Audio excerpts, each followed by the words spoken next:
नमस्कार मित्रों, मैं आरती कंडवाल। आज बिटिया दिवस की आप सभी को हार्दिक शुभकामनाएँ। मैं हालाँकि अपनी कोख से बेटियों को जन्म नहीं दिया है मैंने, लेकिन हर बेटी जो है वो मेरी बेटी जैसी ही है। और मैं सभी से यही कहूँगी कि बेटियों का मान-सम्मान बहुत ज़रूरी है। चाहे वो अपनी बेटियाँ हों, चाहे पराई बेटियाँ हों, चाहे अपने धर्म की बेटियाँ हों, चाहे दूसरे धर्म की बेटियाँ हों, सभी का मान-सम्मान, इज़्ज़त बराबर होती है। इसलिए उनको मान-सम्मान, इज़्ज़त, स्नेह, प्यार ज़रूर दें। और बहू के रूप में बेटी आएँ तो उनको भी पूरी वही खुशियाँ मिलनी चाहिए। वही उम, जो हैं हमारे बेटों के घर आबाद करती हैं। और अगर वो बेटियाँ हैं तो फिर तो वो रौनक होती ही हैं घरों में, बहुएँ रौनक होती हैं घर की, बेटियाँ रौनक होती हैं घर की। तो इसलिए अपने किसी भी बेटी, चाहे बहू के आएँ या बेटी के आएँ, आँसू जो होते हैं वो अच्छे नहीं होते बेटी या बहू के, अगर वो दुःख में निकलें। हाँ, अगर खुशी से छलकती आँखें हों तो वो बहुत अच्छी होती हैं, पर अगर दुःख में उनकी आँखों से आँसू छलकते हैं, चाहे वो हमारी बेटियाँ हैं, चाहे वो हमारी बहुएँ हैं, तो ये बहुत दुर्भाग्य की बात होती है हमारे लिए।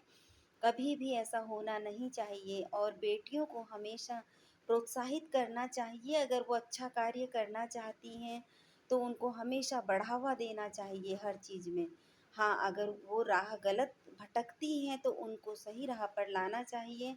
लेकिन मैं यही कहूँगी कि हर जगह बेटियों के अभिभावकों की भूमिका निभाइए, चाहे वो आपको कोई भी बेटी कहीं पर अगर इस तरह दिखती है जिसको आपकी ज़रूरत है, तो उसके अभिभावक बनकर वहाँ पर खड़े हो जाइए। इसी से देश की बेटियाँ सुरक्षित रहेंगी। और मैं उन कुछ लोगों से कहना चाहती हूँ कि बेटियों पर बुरी नज़र डालना छोड़ दीजिए।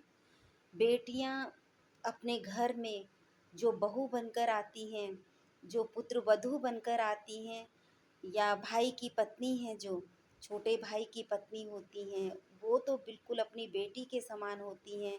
उन पर अगर आप गलत नज़र डालते हैं तो ये बहुत गलत बात है। इसलिए आजकल बहुत कुछ इस तरह भी सुनाई देता है, तो उन सब में ध्यान रखिए, समझिए, वरना आपको कोई हक नहीं है।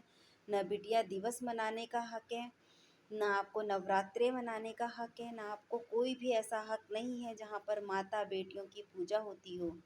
तो इसलिए ये भारत देश है, इसकी संस्कृति बनाए रखिए और बेटियों को हमेशा मान सम्मान और इज्जत दीजिए। इसी के साथ फिर से बिटिया दिवस की हार्दिक शुभकामनाएँ। नमस्कार, धन्यवाद।